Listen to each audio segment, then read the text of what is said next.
Halo semuanya, Assalamualaikum warahmatullahi wabarakatuh. Kembali lagi di channel YouTube si Pradikari. Ini tuh ya bun, seger banget buat buka puasa nanti. Kali ini aku bikin inspirasi untuk menu takjil nanti pas waktu buka puasa, yaitu es semangka. Yang mau tahu apa aja bahannya dan bagaimana prosesnya? Yuk ikutin terus videonya.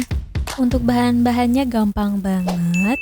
Di sini ada semangka, lalu ada selasi, ada nata de coco, ada sirup, dan air secukupnya.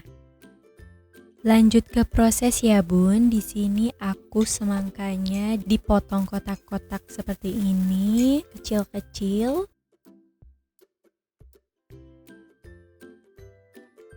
Lalu kita campurkan nata de coco, setelah itu kita kasih sirup secukupnya, lalu aku kasih biji selasi, dan yang terakhir aku kasih air secukupnya ya, sesuai selera masing-masing. Dan tak lupa aku kasih es batu biar tambah segar.